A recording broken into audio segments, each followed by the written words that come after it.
like right at 2019 and a half again. Hey everybody, how's it going? We are looking at the Ride1up City in detail.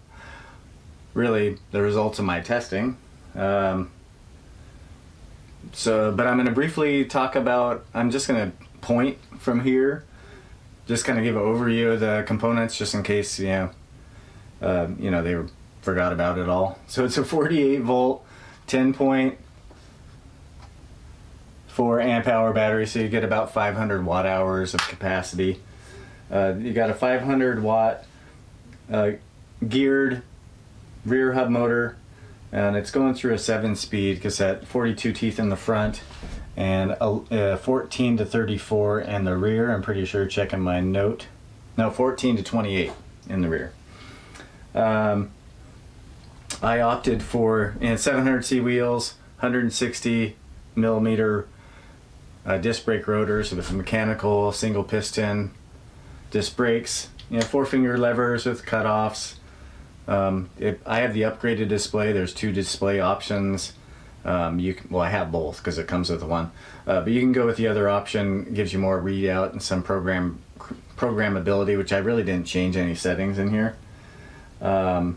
Of course, I have my pedals and my saddle on here, and I put on the rack. I did that video for the rack.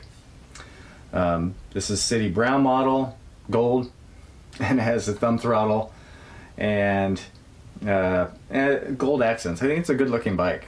It has the integrated headlight, no integrated taillight.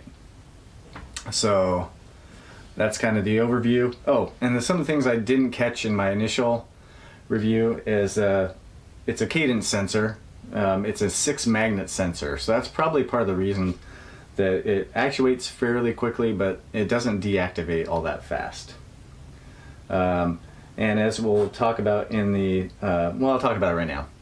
One of the things that is a little bit of a bummer about this is I think the gearing's too low. It'd really do with a higher gearing, maybe down to 11 tooth in the rear, maybe even a larger in the front. You start spinning out, at least I spin out 22 miles per hour. So if you're trying to get that speed pedelec, 28 mile per hour, you're gonna look kind of like a wild person just bouncing up and down. I don't even know if you can do it really. And on those same notes with the pedal assist, once you get past assist level 7, so assist level 8, 9, so it's 9 levels of assist. I think you can change that to 5 or 3 as well. But at level 8 and 9, you start, the motor will outpace your pedaling. So as soon as you start pedaling, the motor races past you. So I tend to not really, I would tend to go in level 7 and use a throttle for takeoffs, and if there's times I want to go a little faster. 22 miles per hour is plenty fast for me, really, most of the time. So let's jump into the results of the testing. I'm going to start with the range test.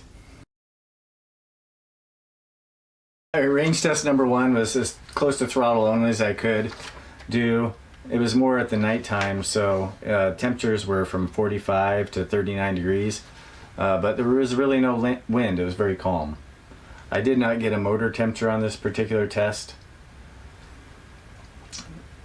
The odometer on the bike measured 22.5 miles, and the GPS on both my watch and the camera you're seeing here had 22.7 miles. Average speed is 17.5, and a top speed of 24.8. It was probably down one of these small downhill sections.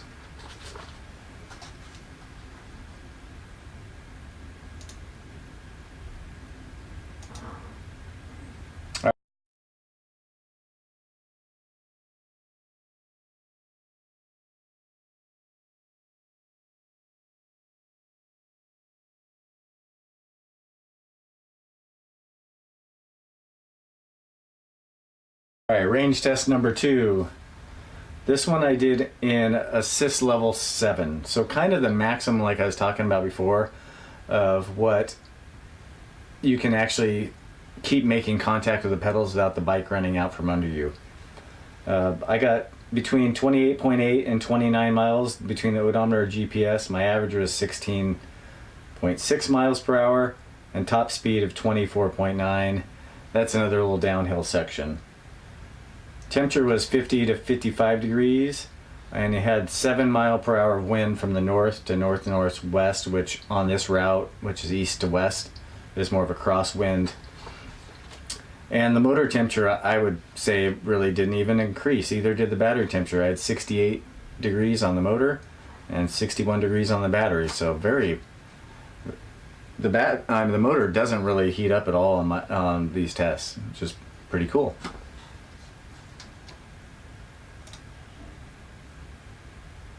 Alright, my last range test I did here, I tried to do this in a lower assist level and basically as low as I could handle. And I'll talk about this a little after this range test wraps up. So I did this between assist level 5 and 6. I covered 38.8 miles at an average of 15 miles per hour. Again, the top speed was a little over 24. A lot of these routes I do a similar route, and there's a little downhill section that kicks me about to the same top speed. Temperature was from 50 to 52 degrees and 4 to 6 miles per hour of wind coming up from the south-southeast, which is, again, more of a crosswind, shouldn't really influence this test.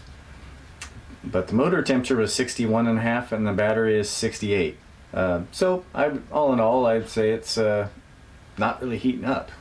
Range tests was 30 miles, just averaging all of them, and throttle through lower assist level. I think Ride1up says 40 to 60 miles, and in fairness to them, they do spec that out at like 12 miles per hour, a lighter rider, flat terrain. I understand why companies do that. I find it a little frustrating, honestly. I kind of wish it was more true to reality. It's kind of why I'm doing these tests too. So, you know, I don't think the range is bad. A little over 22 miles riding throttle only, I would never really ride that way. You know, almost 30 miles riding at pretty much what I would ride at, you know, assist level 7. And my last test, I tried to get a max range, and basically the way it works with this, and it's kind of what I discovered through this testing, is in level 4, you're maxing out about 15 miles per hour before the motor stopped applying force. And I don't know if all pedal assist systems do this. Some of my other bikes didn't, but it seemed like it was a level of power versus a speed limitation. So it seems like this has a little bit of a combination on it, which I don't like, honestly. And then, so I hung out in level 5 to 6, which kind of 5 gets you about 18 miles per hour, and then 6 maybe gets you to 20, you know. But they cut off, you get the cutoffs, and so as the test went on, I had to bump from 5 to 6. I tried to do most of the tests in level 5 to 6 to get the same amount of power output. So as the battery starts reducing, you start getting a little loss of speed, equals about at assist level and what I was seeing. But anyway, that's the range. Let's look at the acceleration, see what you think.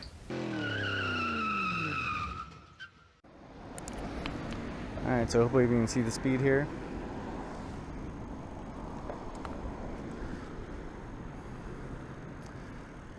So I wasn't able to do it with the other bike because it didn't have a throttle. But this one has a throttle, so I can throttle it from a stop.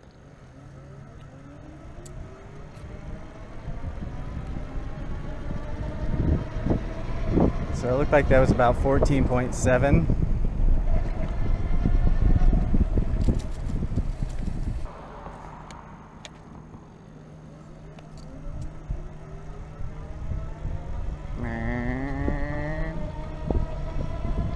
So it looks like that was about 14.5. There's I just want to show some clips from the acceleration tests. So it took me a little under 7 seconds to get to 100 feet at a little over 14 miles per hour. It feels spunky enough. I do feel like the acceleration is quite adequate on this, with this Bafang geared hub motor. I didn't find it to be lacking, so yeah, as I get more data, those comparisons will help, but it's a little bit, it's about the same speed as all the electric scooters I test. And it felt pretty good just with the throttle only. So, of course, I'd be faster if I was pedaling, but that was not very controllable. So let's go on to some braking.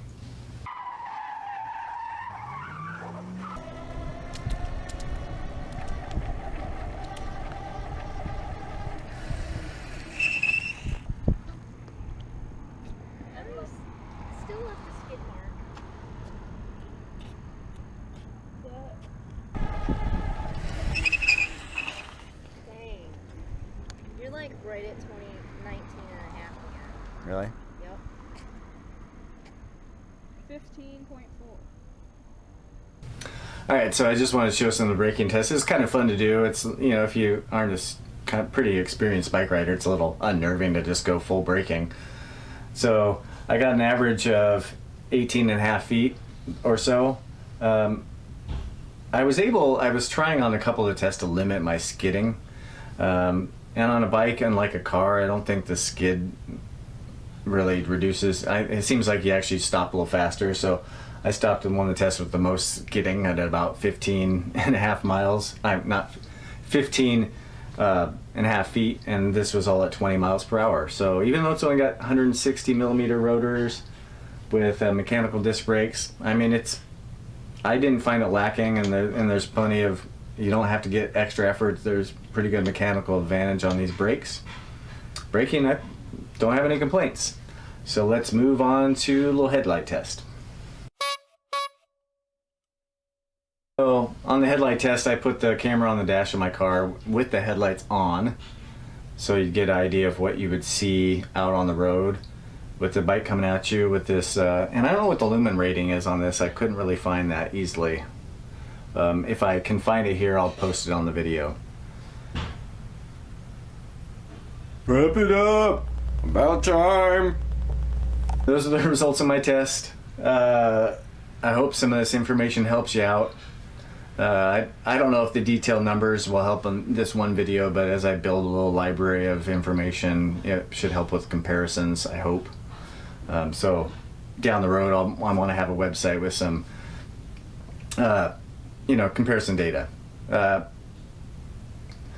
I know that Ride1up, this is kind of like an entry-level price point bike, and I think for the dollar, it's got a lot of features. I mean, the pedal sensor, cadence sensor could be higher quality, but I think, the owner of the company, I've talked to him a few times, and he's responsive. I haven't had a warranty issue to deal with, but he's really responsive to emails, and this is before I bought the bike or before he knew I was reviewing it. So I think, and they've quick delivery. It has a lot of good things going for it, I think. It'd be nice if they had multiple frame sizes. As you see my rack video, the rack wasn't awesome, so I have this aftermarket rack on here. But all in all, it does a good job. It's a nice, comfortable bike to ride, in my opinion. So I tried to do a little rating scale on this one, so I'm going to go through it and see if you think this is goofy or not. Tell me if it's goofy in the comments. So 1 to 10 scale on the motor acceleration, I said a 6. Good acceleration, but weak cadence sensor. Battery range, I also said a 6. The range is pretty good, but it's very exaggerated on their website, and I explained why that was earlier. Ride, I gave it a 7. The handlebars are nice. The stock seat's also cushy. I probably couldn't even give it. I probably even could have given it an 8. Braking, I also gave it a 7. Weight, I gave it a 6 because it is a pretty heavy bike, and it's with the 700C wheels. It's kind of like a long wheelbase, or not a long wheelbase, but it kind of feels like a long bike. And it's what I measure it at, 57.8 pounds. So it's pretty heavy. It's not bad, I guess, as far as electric bikes go, but there you go. I think I gave it an 8 on appearance because it's it seems like it's in. I like it. It's a sharp looking bike.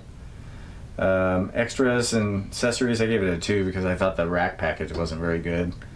And then the customer service, like I just said, the owner of the company is really responsive, but I haven't had any problems to deal with either.